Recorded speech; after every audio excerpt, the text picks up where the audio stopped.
kan kekurangan oksigen karena kan dia butuh cepat gitu ya. Nah, yang selanjutnya adalah udah bagus semuanya tapi aliran darahnya karena pembuluh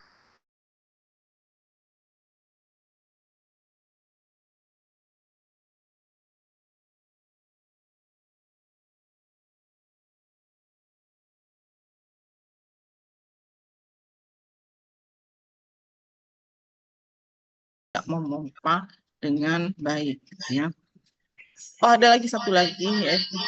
Tidak kalau yang tadi kan berhubungan dengan transport ya, perpindahan oksigen sampai sel. Ini oksigen udah dari udara luar udah bisa nyampe masuk ke dalam sel. Tapi ternyata di dalam sel dia tidak bisa digunakan. Kenapa? Ada beberapa enzim yang akan dibutuhkan untuk mengubah oksigen ini menjadi bahan bakar di mitokondria itu enzimnya rusak. Ya, kenapa ini biasanya atau penggunaan oksigennya terganggu? Ini kenapa ada beberapa racun yang menyebabkan enzim-enzim tadi tidak aktif sehingga oksigennya udah ada di dalam sel, tapi selnya nggak bisa dipakai. Kenapa nggak bisa dipakai? Karena eh, enzim yang mengubah si oksigen ini untuk bisa masuk ke dalam siklus Krebs tadi terganggu ya. Itu akan kondisi apa aja nanti kita pelajari berikutnya. Terus nah, itu kalau oksigen. Sekarang gimana kalau yang eh, apa shocknya akibat kegangguan nutrisi, gangguan adanya glukosa sama ya bisa terbagi menjadi dua. Yang berkaitan dengan transportnya dan yang berkaitan dengan penggunaannya. Kalau berkaitan dengan transportnya sama. Kalau tadi kan kalau oksigen, oh udara di luar tidak cukup oksigen, contohnya di ketinggian. Gitu. Nah sekarang kalau yang gula berarti asupan nutriennya nggak kuat. Kenapa nih? Oh orangnya diet ketat, nggak makan apapun yang bisa diubah menjadi gula, ya. Jadi dia diet ketat sehingga gula darahnya anjlok, gitu ya. Nah itu akan menyebabkan sel-sel juga berteriak, aduh saya butuh glukosa lebih banyak nih, mana nih? Nggak ada. Gitu ya. Itu satu, asupannya kurang. Kedua, transportnya. Kalau tadi oksigen setelah dari paru masuk ke dalam pembuluh darah, dia berikatan dengan hemoglobin di dalam sel darah merah, jadi transportnya untuk pindah-pindah ya. Kalau glukosa ini juga butuh protein. Jadi glukosa ini habis kita makan di dalam saluran cerna diserap dalam bentuk glukosa. Nanti di dalam darah ya, dalam plasma darah glukosa ini nggak berenang sendiri. Dia ada yang gandeng. Yang gandeng adalah beberapa protein gitu ya, beberapa jenis protein. Lalu kemudian selain asupannya kurang, transportnya nggak cukup karena nggak cukup jumlah protein yang membawa menggandeng si glukosa ini sampai ke dalam sel. Yang ketiga dan keempat hampir sama dengan tadi ya, pembuluh darahnya diameternya berubah. Kalau berubah ya jadi lebar, aliran darah menjadi lebih lambat. Kalau lebih lambat artinya glukosa akan terlambat sampai di dalam sel. Lalu atau bisa juga bukan pembuluh darahnya, tapi plasma darahnya, cairan plasmanya berkurang. Bisa karena dehidrasi, bisa karena perdarahan hebat, sehingga eh, si glukosa yang diikat oleh protein tadi kan berenang di dalam plasma darah gitu ya. Nah, karena plasma darahnya kurang juga sama. Jadi penghantaran si glukosa ke seluruh sel ini jadi lebih lambat atau berkurang. Nah, yang terakhir sama kayak tadi dengan oksigen ya. Kalau jantungnya mompanya nggak efisien, jadi dia mompanya pelan, kan aliran darahnya juga lambat dan nggak kuat, nggak sampai ke ujung-ujung tubuh kita gitu. Jadi sehingga perfusi glukosa juga turun. Ya. Kemudian itu tadi berkaitan dengan transport. Lalu ada juga tadi seperti halnya oksigen berkaitan dengan penggunaan glukosa. Jadi glukosa yang udah kita makan, udah diserap, udah dibawa ke seluruh tubuh, harus bisa masuk ke dalam sel. Ingat gambar mitokondria tadi ya, glukosa masuk ke dalam sel diubah menjadi glukosa 6 fosfat, dijadikan pirufat, dijadikan asetil CoA untuk masuk ke siklus asam Krebs, siklus asam sitrat atau siklus Krebs untuk dijadikan energi. Nah, si glukosa ini udah masuk, udah di depan sel, tapi dia nggak bisa masuk ke dalam sel. Kenapa? Biasanya glukosa itu di dalam darah bisa masuk ke dalam sel dengan bantuan hormon insulin. Jadi hormon insulin ini kayak ibaratnya satpamnya, bukain pintu, silakan glukosa masuk ke dalam sel gitu. Kalau nggak ada insulin, maka si glukosa ini bingung dia mau masuk lewat mana ke dalam sel gitu ya. Ibaratnya seperti itu. Nah, sekarang ini Pak habis ganti.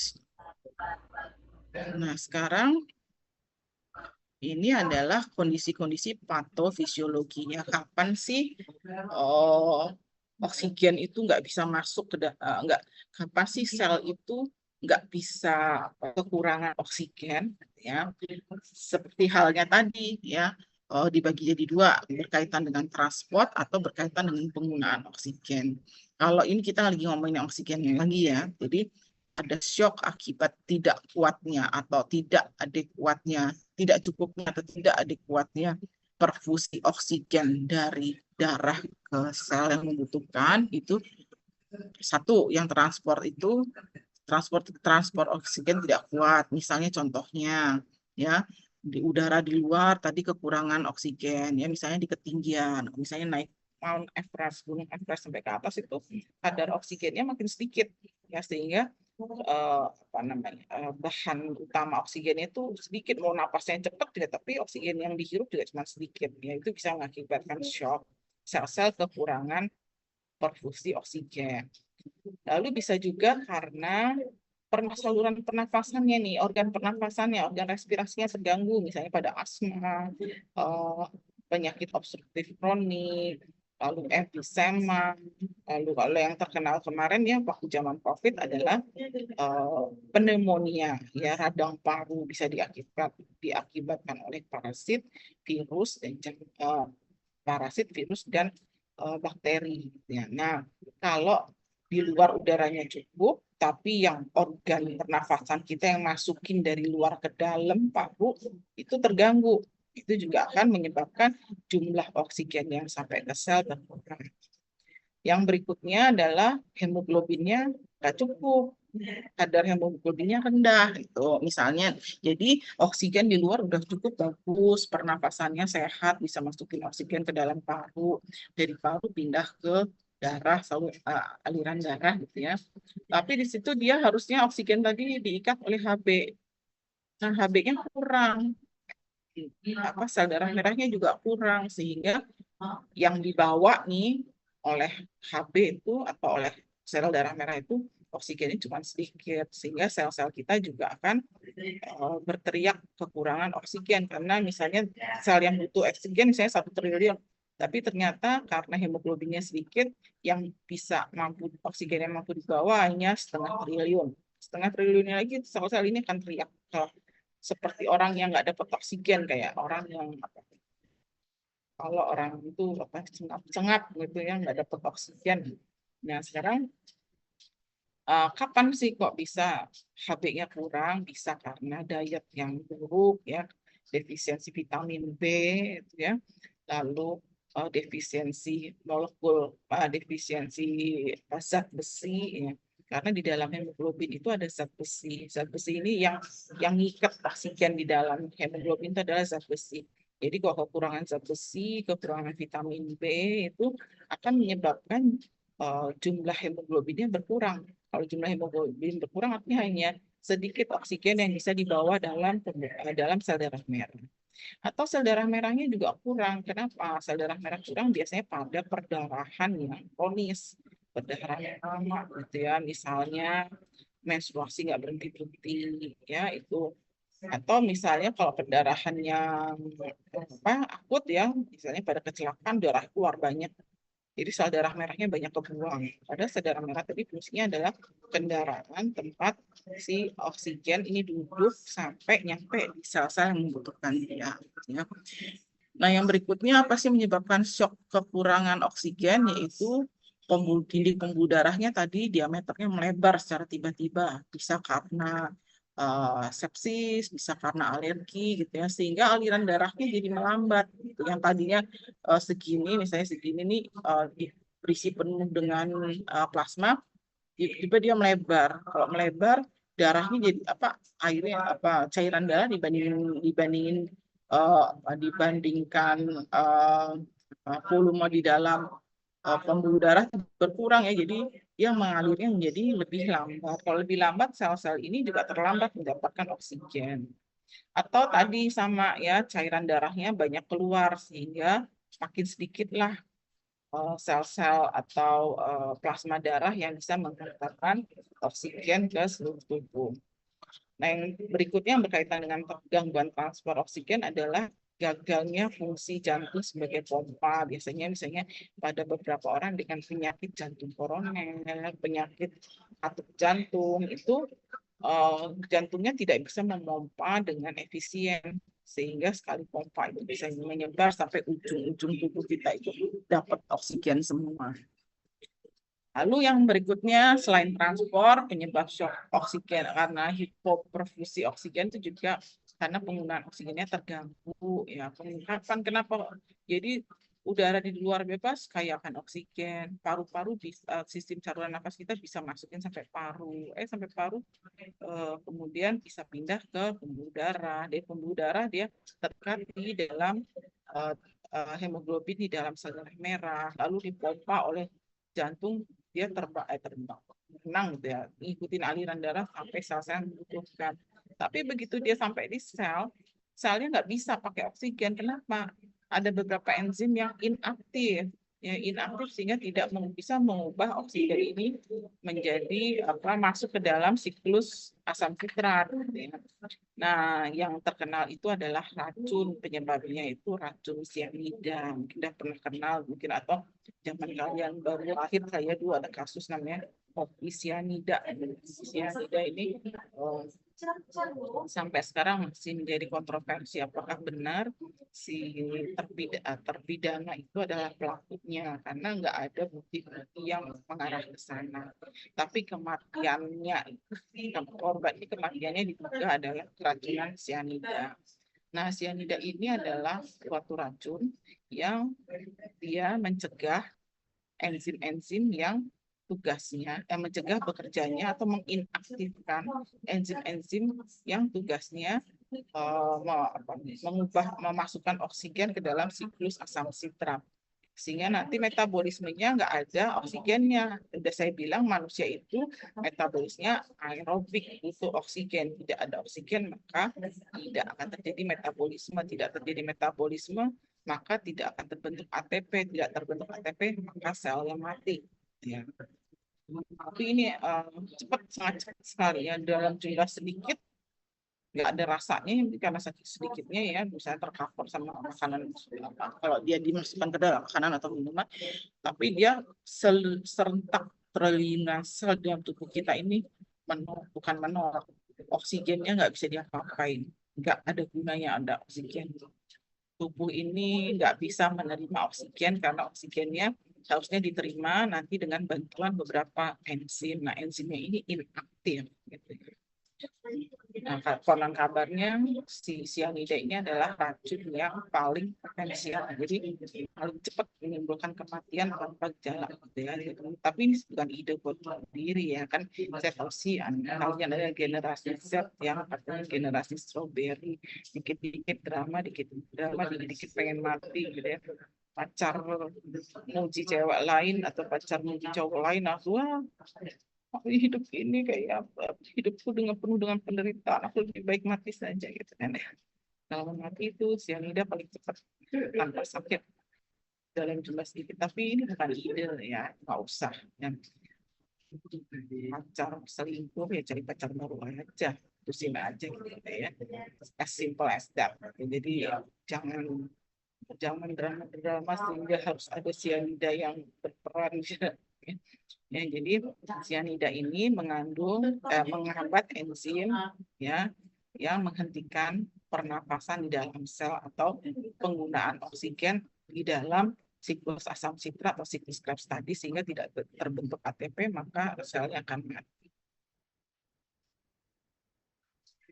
Yang cyanida ini konon zaman dulu ya, zaman saya kecil itu kan Korea Utara dan Korea Selatan itu berperang terus ya. Nah, Korea Utara ini, orang-orang Korea Utara itu katanya tentara-tentaranya selalu mengalungi kapsul yang isinya adalah cyanida. Jadi kalau dia tertangkap oleh tentara Amerika, ini kan Korea Selatan kan dibantu Amerika ya, Korea Utara dibantu oleh Rusia dulu. Jadi kalau tertangkap Amerika itu, dia langsung nolong si kapsul cyanida itu supaya dia cepat mati tanpa menderita dan nggak bisa diinterogasi gitu, nggak bisa diinterogasi oleh lawan. Katanya tuh saking potensialnya si cyanida ini ya.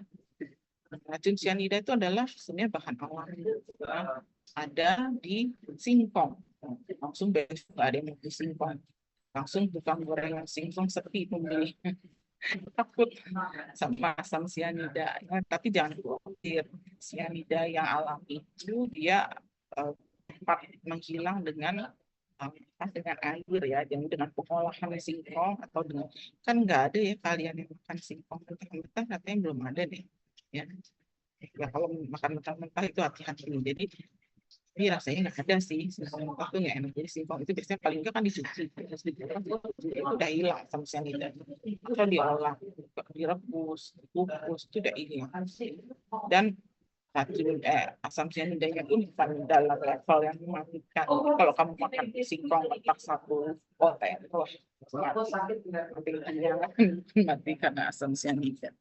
Ya, jadi berikutnya apa sih yang bikin shock terjadi karena gangguan nutrisi, gangguan asupan, gangguan perfusi glukosa. Kalau tadi kita ngomong gangguan perfusi oksigen, ada bagi dua juga ya mengenai transportnya atau penggunaan glukosanya.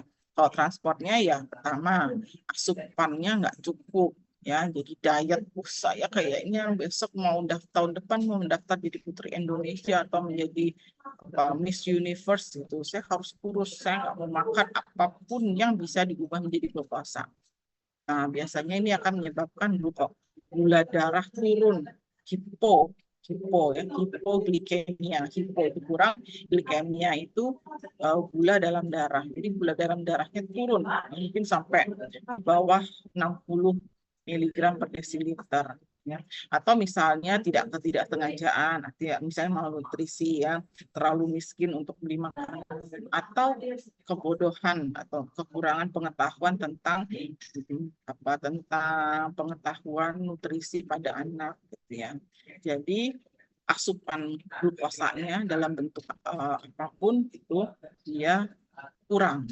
Kalau tadi oksigen contohnya di ketinggian oksigennya sedikit, jadi sama glukosa dari luarnya nggak ada nih bahan yang mau masuk ke dalam saluran cerna. Nah, udah cukup nih glukosa dari luar, makan segala macam, tapi saluran cernanya, ususnya itu tidak bisa absorpsi atau menyerap. Kenapa? Misalnya penyakit infeksi pada saluran cerna yang menahun. Ya. Jadi sehingga di dinding saluran cernanya itu rusak, nggak bisa menyerap glukosa secara utuh.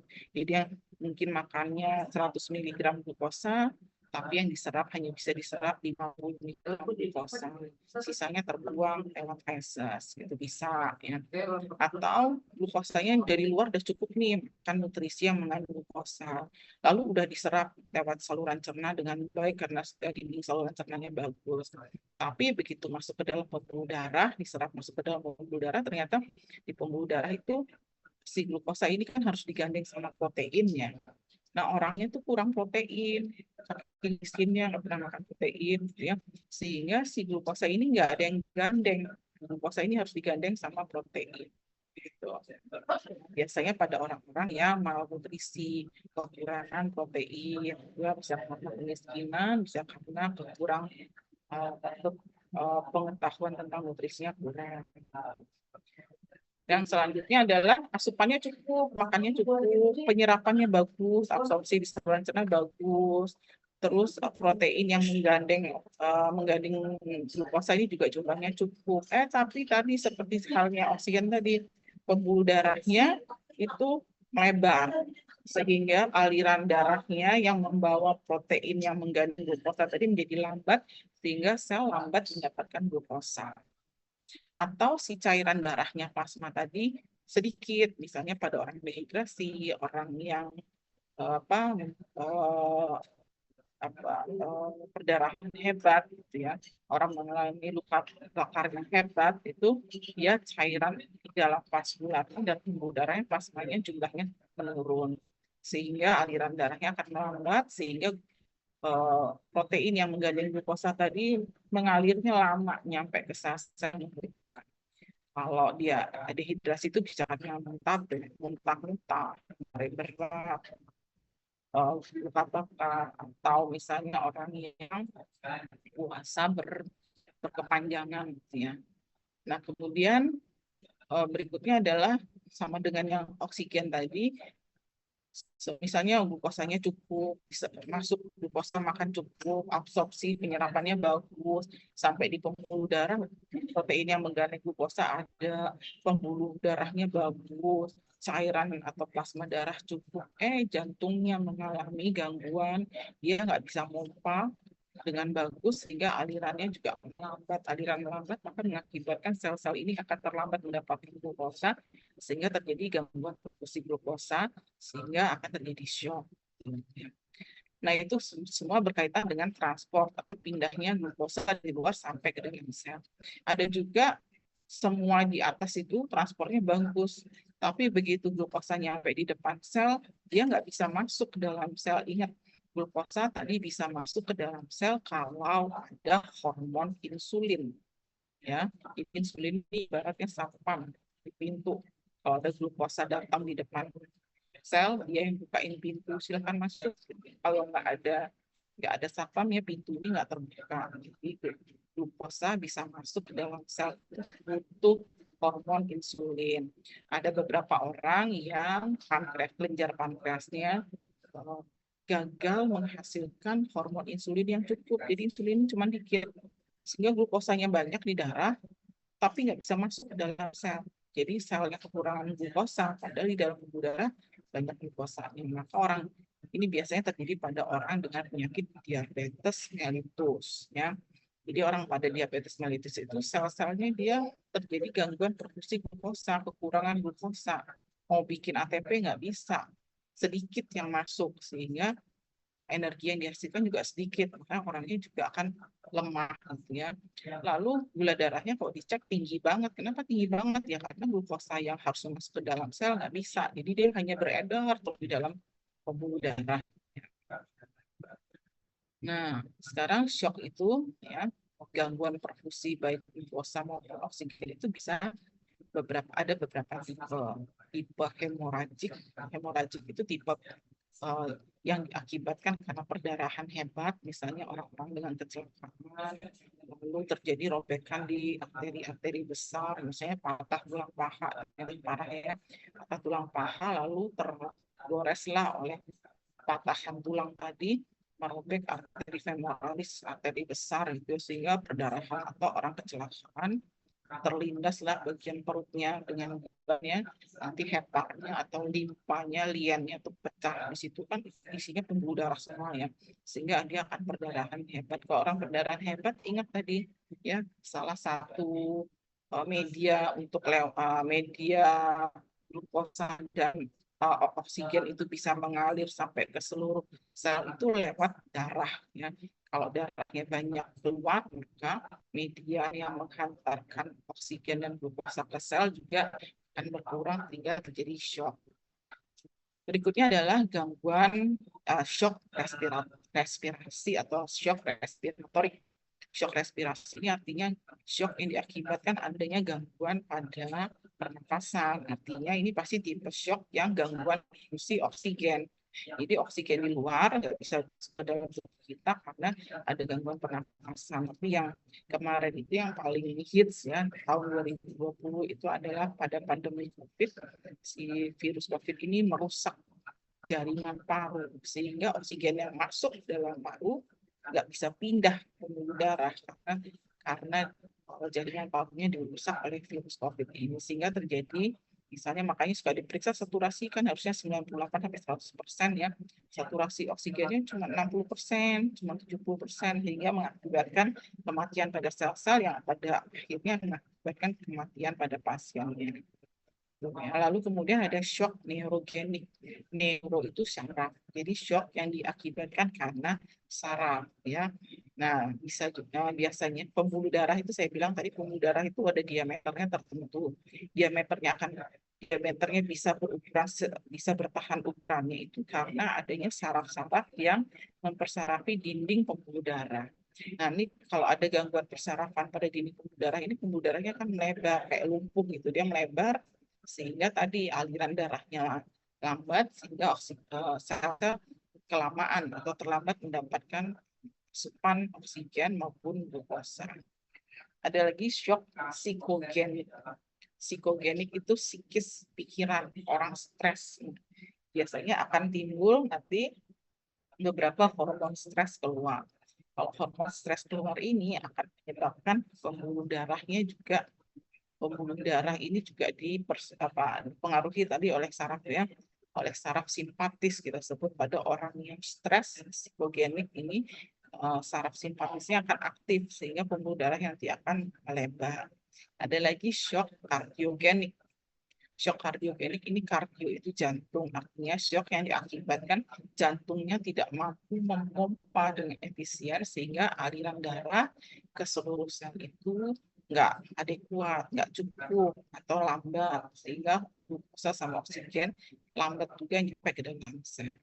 Ada shock septic. Septic ini kondisi infeksi yang sudah menyeluruh. Ya, infeksinya itu nggak cuma di satu bagian tubuh, tapi sudah seluruh tubuh ini mengalami si bakteri ini biasanya menghasilkan racun ya. Racunnya itu akan terkirim ke seluruh tubuh lewat aliran darah ya, sehingga nanti si racunnya ini racun dari mikroorganisme ini dari bakteri ini akan menyebabkan dinding pembuluh darahnya lumpuh. Dinding pembuluh darah lumpuh ini dia akan pembuluh darahnya akan melebar.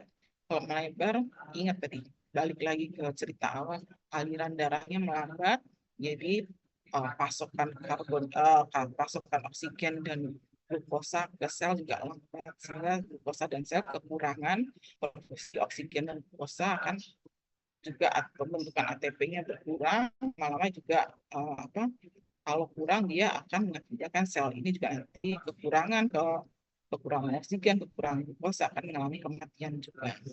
Ada lagi shock anafilaktik. Nah, shock anafilaktik ini seperti shock septik. Kalau septik disebabkan oleh racun dari bakteri, dari infeksi, bakteri ini menyebabkan infeksi yang menyebar ke seluruh tubuh. Kalau shock anafilaktik ini disebabkan oleh reaksi alergi. Ya, tubuh ini punya sistem imun. Jadi kalau ada benda asing dia langsung ngelawan. Nah, kalau sistem imunnya terlalu hiperaktif, ya itu yang kita sebut alergi itu ya. Ada zat-zat yang sebenarnya nggak berbahaya, dianggap bahaya, dengan sistem imun ini akan mengenali sebagai alergen, sebagai bahan asing yang membahayakan tubuh, maka dia langsung memberi respon imun untuk melawan zat tersebut. Nah, respon imunnya berlebihan sehingga menyebabkan salah satunya tadi pembuluh darahnya melebar juga. Contohnya misalnya alergi obat-obatan, alergi makanan, ya, alergi apa aja ya. Ini obat-obatan makanan itu kan bukan asing, bukan hal-hal yang membahayakan ya, tapi oleh tubuh kita ini beberapa orang yang punya genetik untuk alergi ya dia akan menganggap itu sebagai bahaya, terus dilawan dengan imun, tapi dia melawannya dengan cara yang sangat berlebihan sehingga justru merusak tubuh kita sendiri. Ada tipe shock metabolik. Shock metabolik ini seperti juga contohnya adalah seperti diabetes tadi ya. Si glukosa ini masuk ke dalam, udah masuk dari luar sampai ke pembuluh darah, tapi begitu mau masuk ke dalam sel untuk di metabolisme menjadi ATP nggak bisa karena si glukosa ini nggak bisa masuk ke dalam sel untuk di metabolisme.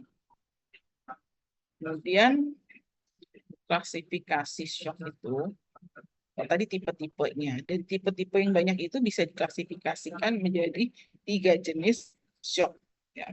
Shock kardiogenik, shock hipovolemik, dan shock distribusi.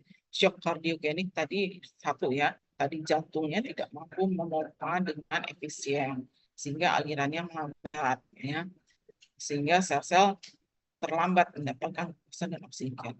Lalu ada shock hipovolemik. Shock hipovolemik ini volume apa? Hipo itu sedikit, volemik itu volume apa? Adalah volume cairan tubuh atau cairan darah. Ya, misalnya tadi shock hemoragik ini masuk ke shock hipovolemik ya, karena volume darahnya berkurang. Gitu ya.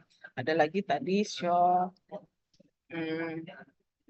ya, shock yang hemoragik itu adalah masuk ke shock hipovolemik. Lalu ada shock distribusi. Shock distribusi itu artinya shock yang diakibatkan karena waktu distribusinya lambat, yaitu shock spinal, itu yang shock neurogenik, shock septik, sama shock anafilaktik. Itu semua adalah shock yang mengakibatkan distribusi aliran darah atau aliran glukosa dan oksigen ke seluruh tubuh itu melambat. Itu bisa karena tadi shock neurogenik atau spinal, shock septik, dan shock anafilaktik.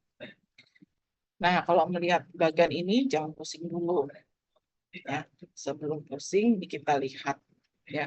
Kita lihat nih dari yang kotak biru kiri dan kanan. Yang kiri impaired oxygen use, yang kanan impaired glucose use. Jadi yang kiri adalah gangguan penggunaan glukosa, yang kanan adalah gangguan yang kiri ada gangguan penggunaan oksigen, yang kanan adalah gangguan penggunaan glukosa. Ya, karena terganggu penggunaannya, maka akan terjadi gangguan perfusi. Gangguan perfusi, kebutuhan oksigen, dan kebutuhan glukosa di dalam sel akan menyebabkan ya gangguan metabolisme. Ya, tidak terbentuk ATP. Kalau ATP tidak terbentuk, maka akan menyebabkan sel-sel tersebut mengalami kelemahan yang akhirnya akan mengalami kematian sel. Itu aja sih sebenarnya ya. Ini ringkasan dari yang depan tadi, yang siklusnya agak kusut tadi ya, merubah glukosa menjadi ATP. ATP, ADH, NADH itu juga adalah dalam bentuk energi selain ATP. Nah, ini kita bahas shock kardiogenik. Shock kardiogenik artinya jantung nggak bisa memompa dengan cukup kuat ya, sehingga darah itu tidak mengalir dengan tepat atau dengan kecepatan yang diharapkan sesuai dengan kebutuhan sel terhadap oksigen dan glukosa. Kapan sih terjadi shock kardiogenik? Ini nama-nama penyakitnya nggak usah dihafalkan, karena saya nggak pernah tanya. Karena kalian kan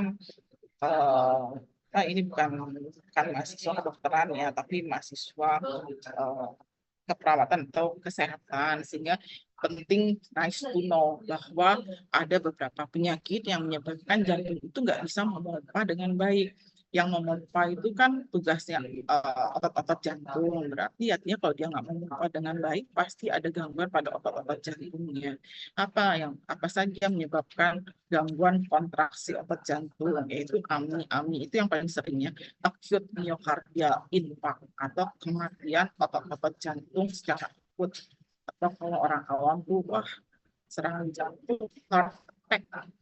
Kenapa? Aliran darah ke otot-otot jantung itu terhambat, sehingga otot jantung nggak dapat oksigen, nggak dapat glukosa, sehingga kalau nggak dapat oksigen glukosa, sel-sel ototnya mati, terus nggak mau pompa, sehingga kalau dia nggak pompa, nggak cuman jantung aja nggak dapat oksigen dan glukosa, tapi seluruh tubuh ini nggak dapat oksigen dan glukosa, sehingga dia akan apabila otot-ototnya banyak yang rusak, maka jantungnya bisa berhenti memompa. Kalau berhenti memompa, akhirnya seluruh tubuh nggak dapat oksigen dan glukosa, maka akan menimbulkan kematian yang mendadak atau sudden death. Ya. Maka ini adalah beberapa penyakit berikutnya di bawah itu, nggak usah dihafalkan ya. Pokoknya bisa karena si jantung ini, gangguan pompa jantung ini bisa karena otot-ototnya berkurang kemampuan untuk kontraksinya, kemampuan untuk memompa, atau ada hambatan. Hambatannya itu waktu dia memompa, dalam jantung ini kan ada beberapa katup ya. Nah, katup-katupnya itu kaku misalnya, atau ada gangguan pada pembuluh-pembuluh yang ada di dekat jantung, misalnya otot dan lain sebagainya. Jadi pokoknya intinya kalau jantung itu tidak bisa memompa, maka akan terjadi gangguan perfusi oksigen dan glukosa di sel seluruh tubuh. Nah, ini adalah bagian dari shock kardiogenik. Kalau jantung tidak mampu memompa dengan baik, maka cardiac output itulah jumlah darah yang bisa dipompakan oleh jantung setiap menitnya, ya itu dia nggak cukup. Misalnya tubuh kita ini membutuhkan 6 liter sekali jantung memompa, itu dalam 1 menit memompa 6 liter darah, tapi dia cuma mampu memompa 3 liter darah, maka akan sedikit ini oksigen dan glukosa yang dihantarkan ke seluruh sel, ya, sehingga akan menyebabkan gangguan perfusi baik glukosa maupun oksigen ke dalam sel, sehingga terjadi gangguan metabolisme pembentukan ATP. Nah, kalau shock hipovolemik, tadi ingat hipo itu kurang, volemik itu volume, volume cairan darah, volume cairan tubuh yaitu cairan darah. Dalam hal ini, ya, biasanya cairan darahnya ini hilang atau berkurang secara mendadak atau secara cepat, misalnya pada perdarahan yang akibat misalnya karena kecelakaan, gitu ya, apa ini trauma. Jadi kenapa kok tubuh kita bisa mengalami hipovolemia, berkurangnya cairan tubuh karena perdarahan hebat, ya. Perdarahan hebat misalnya karena trauma itu misalnya robeknya arteri besar, ya, itu vascular injury, ya. Atau misalnya karena perdarahan hebat, gitu. Lalu bisa juga perdarahan di saluran cerna dan lain sebagainya, atau bisa juga karena diare yang hebat, karena muntah-muntah yang hebat, sehingga cairan tubuh kita ini turun drastis jumlahnya. Nah, sekarang nih adalah penyakit-penyakitnya, ya, bisa karena diare, muntah-muntah hebat, perdarahan miscarriage itu keguguran, ya, abortus, gitu ya, meteoragi ini haid yang sangat banyak, ya. Lalu plasenta previa ini plasenta letaknya di bawah sehingga menyebabkan perdarahan, ya, dan banyak lagi. Pokoknya intinya cairan tubuh kita berkurang dengan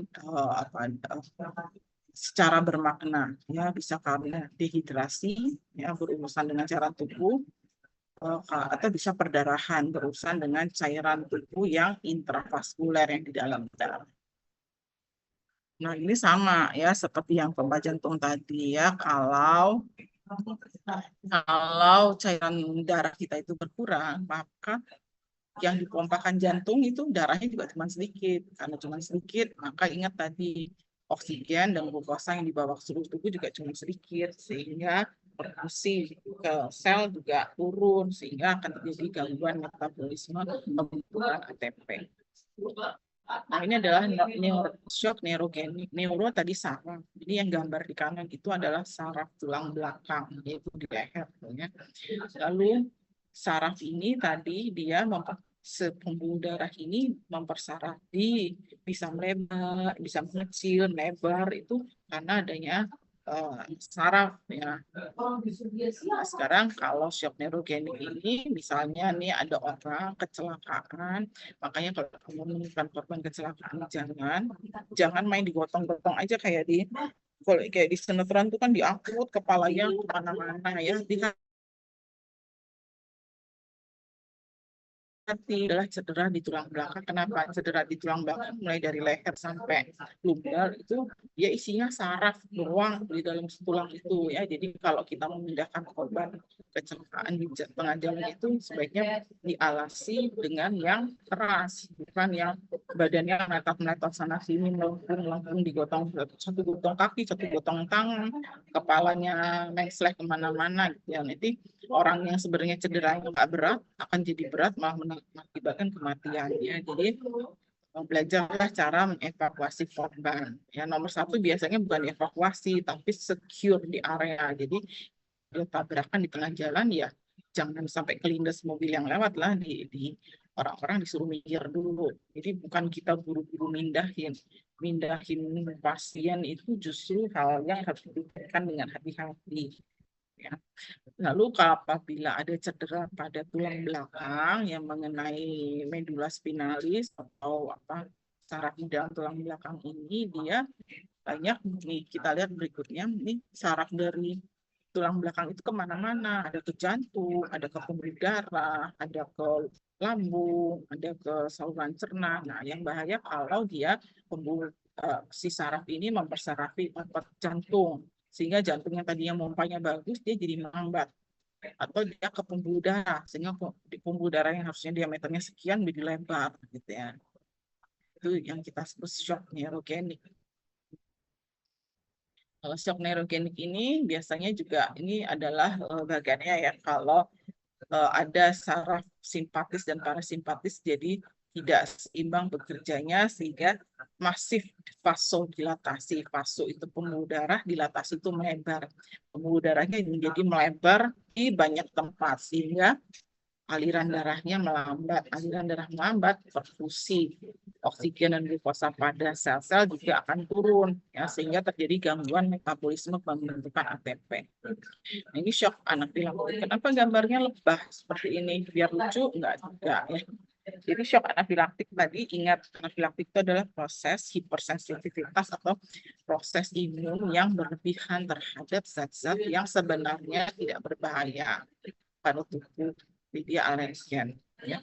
Reaksi hipersensitivitas atau reaksi imun yang berlebihan.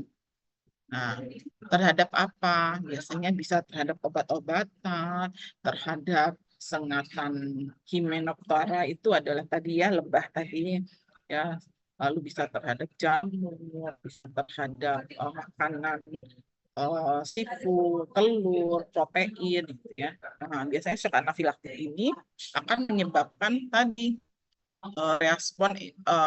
respon imun kita atau antibodi imunoglobulin E ini ya, akan menyebabkan vasodilatasi. Pembuluh darah kita melebar. Ingat, kalau pembuluh darah yang melebar, aliran darahnya melambat, perfusi oksigen dan glukosa ke sel juga berkurang, sehingga terjadi gangguan metabolisme atau shock.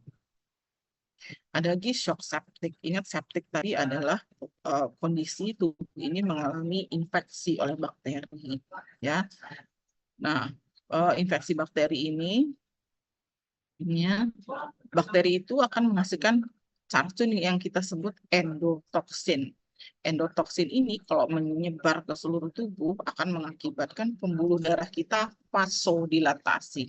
Pembuluh darah kita melebar gitu ya. Nah, ini tapi melebarnya kalau tadi oleh karena saraf, ini oleh karena infeksi, oleh karena endotoksin yang dihasilkan oleh bakteri yang menyebabkan infeksi. Ya, ini sama gambarnya, ujung-ujungnya adalah kalau ada bakteremia atau bakteri yang banyak di dalam darah, ya, akan menghasilkan endotoksin. Endotoksin ini akan menyebabkan vasodilatasi, ya. Vasodilatasi ini akan menyebabkan aliran darahnya melambat, perfusinya terlambat, kebutuhan oksigen dan nutrisi dalam sel juga terlambat nyampenya. Nah, kan kita Tuhan itu menciptakan manusia dengan segala macam kesempurnaannya. Jadi kalau ada tanda-tanda akan terjadi, tanda-tanda udah sel-sel ini ada mengalami gangguan perfusi, entah gangguan perfusi oksigen, entah gangguan perfusi glukosa, atau bahkan gangguan perfusi keduanya, oksigen dan glukosa, tubuh itu sudah diciptakan mekanisme memperbaiki dirinya, mengkompensasi apa yang terjadi, gitu ya. Wah, ternyata sel-sel tubuh kita ini kekurangan oksigen. Ayo kompensasi. Gimana cara kompensasinya? Kompensasinya biasanya dia meningkatkan denyut jantung. Kenapa? Supaya pompanya jantung lebih cepat. Kenapa ya? Biar cepat nyampe tuh oksigen dan glukosa ke dalam sel yang tadi sudah memberi sinyal pada otak nih, sel-sel kekurangan oksigen nih, atau sel-sel kekurangan glukosa nih, tolonglah gitu. Oke, nanti dia akan perintah, si otak akan perintah jantung dulu. Cepat, pompanya lebih cepat lagi. Kalau tadinya 60 kali per menit, dipompa sampai 100 kali per menit. Dalam rangka apa? Dalam rangka mempercepat glukosa dan oksigen nyampe ke sel. Ya. Kalau kalau kalau ringan gangguan perfusinya, maka mekanisme ini akan cukup membantu, maka kita sebut terkompensasi. Tapi apabila penyebabnya itu berat, misalnya perdarahan hepat, cedera tulang belakang, septikemi, tadi ya sepsis, reaksi anafilaktik yang berat itu ya, maka kompensasi tadi mungkin nggak cukup mengembalikan perfusi oksigen dan glukosa ke sel, maka kita sebut tidak terkompensasi. Biasanya gejalanya adalah sesudah pernafasannya cepat, denyut jantung cepat, tekanan darahnya mulai turun. Kalau tekanan darah mulai turun, artinya tahapan shock tersebut tidak terkompensasi. Ya. Nah, kalau sampai kelamaan terus nggak diperbaiki kondisi tersebut, sel-sel ini akan kekurangan oksigen, kekurangan glukosa dalam jangka waktu lama. Maka ada bahkan beberapa sel yang akan mati. Nah, ini adalah kondisi tahapan shock yang disebut irreversible. Reversible itu bisa kembali, irreversible artinya tidak bisa kembali lagi. Sel-sel kalau udah kekurangan oksigen, kekurangan glukosa terus mati, ya udah nggak bisa dihidupin lagi gitu ya, nggak bisa dikembaliin lagi. Nah ini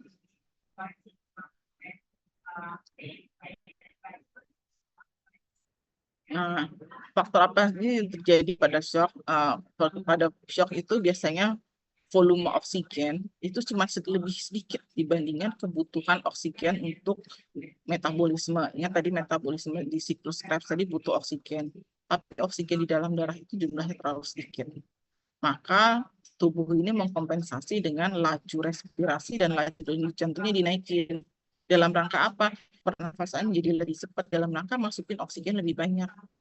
Laju denyut jantungnya meningkat dalam rangka apa? Dalam rangka memompa si oksigen yang masuk lewat pernafasan ini cepat nyampe ke sel. Ya. Jadi gejala-gejala awalnya biasanya pernafasan menjadi cepat, denyut jantungnya menjadi cepat, tuh tanda-tanda ada gangguan perfusi di jaringan atau di sel, gitu ya. Lalu yang berikutnya orangnya akan nampak pucat setelah kayaknya ini nafasnya lebih cepat nih, bisa 28 kali per menit, lalu denyut jantungnya 100 kali per menit, terus orangnya nampak pucat. Kenapa pucat? Kalau pucat terjadi vasokonstriksi, tapi vasokonstriksinya hanya di pembuluh darah kulit. Dalam rangka apa? Supaya nggak pembuluh darah darah ini lebih banyak mengalir ke organ-organ vital seperti otak, ginjal, jantung. Jadi dia lebih mengutamakan sel-sel organ vital tersebut mendapatkan oksigen dan glukosa dibandingkan kulit, gitu ya. Jadi bisa kulitnya nampak pucat, terus kalau dipegang agak teraba dingin. Gitu ya. Kalau berlanjut terus si shock ini, apa yang terjadi? Ya biasanya makin turun perfusi jaringan, apalagi kok perfusinya ada di organ-organ vital seperti jantung, ginjal, dan otak. Ini apalagi otak akan terjadi perubahan status mental. Orangnya udah mulai kayak bingung-bingung, ditanya nggak nyambung, lama-lama dia kayak orang ngantuk, nanti lama-lama jatuh dalam koma, bahkan bisa meninggal. Kalau gangguan perfusi di organ vital ginjal, pembentukan air urinnya juga akan turun, jadi output urinnya makin sedikit. Terus yang berikutnya jam berapa? Udah lewat belum? Berikutnya kemudian apabila terjadi kompensasi jadi kalau awal-awal tadi ya, untuk memenuhi kebutuhan perfusi yang berkurang, jantung kita berdenyut lebih cepat, atau takikardi. Takikardi itu denyut jantung lebih dari 100 kali per menit. Atau kemudian juga terjadi takipneu. Takipneu itu adalah pernafasan lebih cepat. Ya. Takipneu dalam rangka apa? Memasukkan oksigen sebanyak-banyaknya. Lalu terjadi dilatasi pupil. Dilatasi pupil itu kalau kita lihat bagian hitam mata, di tengahnya kan ada celah pupil. Celah pupil yang melebar. Celah pupil melebar itu tanda-tanda bahwa mulailah si saraf simpatis ini aktif ya. Lalu pengisian kembali kapiler menurun atau kita sebut CRT, capillary refill, CRT, capillary refill time menurun. Jadi kalau sirkulasi bagus, aliran darah bagus, sebenarnya nih kita meriksanya gampang. Di bawah nail bed nih, di bawah kuku ini kan warnanya pink. Kalau kita tekan, dia akan putih kan? Putih kenapa? Karena darah nggak bisa masuk ke situ, sehingga warnanya putih. Tapi kalau kita lepas, dalam hitungan 1-2 detik, atau kurang dari 3 detik, dia udah pink lagi. Artinya, capillary refill time, pengisian kembali kapilernya bagus, artinya sirkulasi bagus. Tapi kalau lebih dari 3 detik baru merah lagi, baru pink lagi, artinya aliran darahnya, sirkulasinya nggak bagus, lambat atau lambat. Ya. Lalu nampak tadi ya kulit pucat dan teraba dingin karena tadi aliran darah menuju kulit diperkecil sama mereka.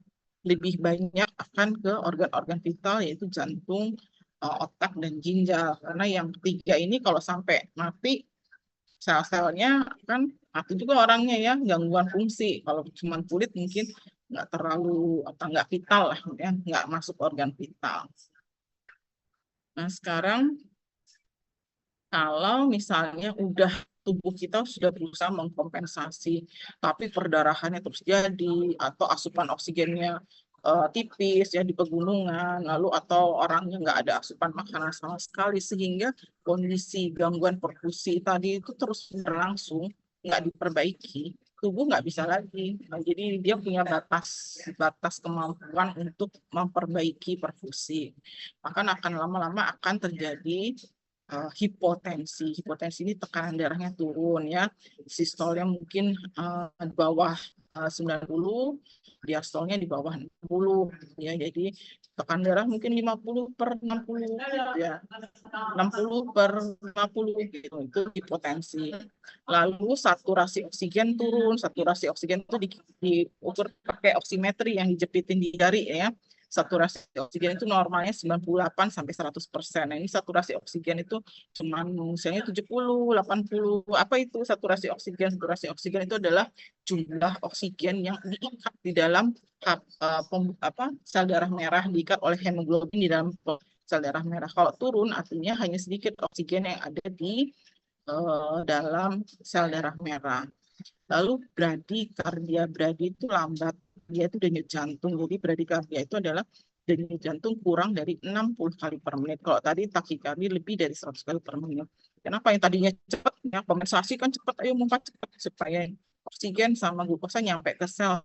Tapi lama-lama sel-sel otot jantung ini juga akan melemah, akan capek, dia disuruh kontraksi terus-menerus sehingga terjadi penurunan frekuensi denyut jantung. Ya.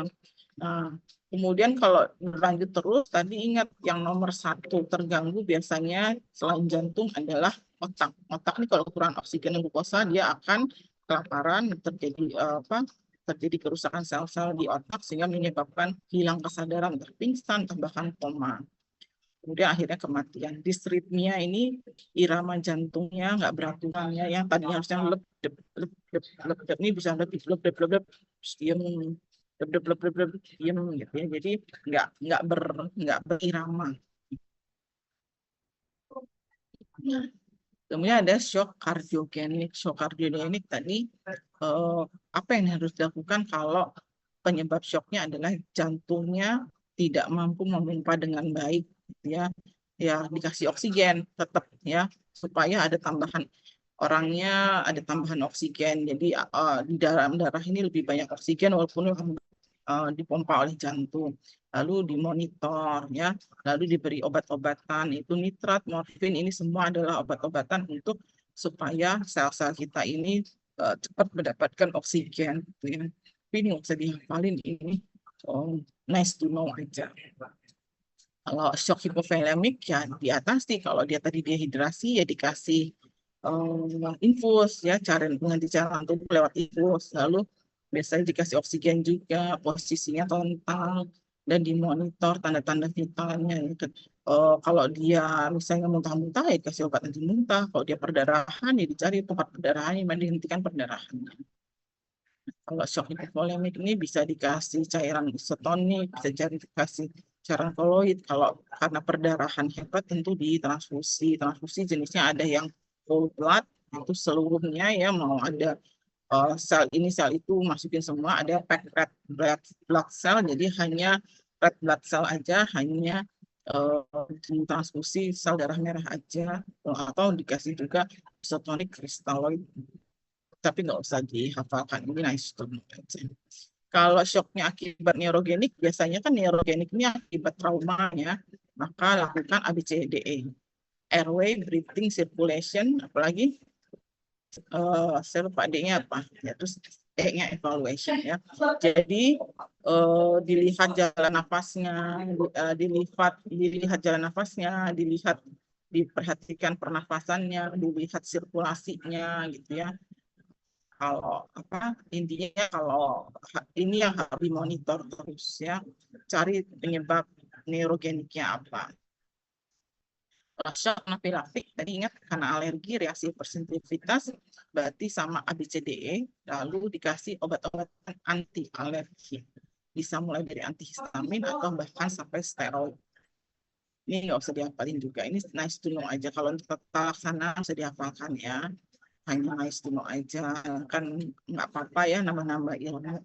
Kalau shock septic tadi penyebabnya adalah endotoksin dari bakteri, maka dikasih biasanya antibiotik ya, empirik antibiotik. Jadi antibiotik yang sesuai. Misalnya bakteri A cocoknya sama antibiotik A, bakteri B cocoknya sama antibiotik B. Jadi jangan semua dikasih misalnya amoxicillin, semua dikasih ini gitu ya. Jadi tergantung sama bakterinya apa. Jadi untuk paham shock, pahami dulu tadi patofisiologinya ya. Ada gangguan transport, ada gangguan penggunaan. Gangguan transport itu bisa gangguan tergantung oksigen apa glukosa, gangguan inputnya, input baik untuk oksigen atau input glukosa, lalu gangguan apa yang memindahkan dari saluran cerna ke apa plasma darah kalau glukosa, atau memindahkan dari alveolus paru ke plasma darah kalau oksigen, gangguan pembawanya misalnya HB untuk oksigen, misalnya protein untuk glukosa dan lain sebagainya. Jadi kita pahami dulu patofisiologi itu, maka kita nanti tinggal tahu ya, wah ini gejalanya itu, berarti saya harus ngapain.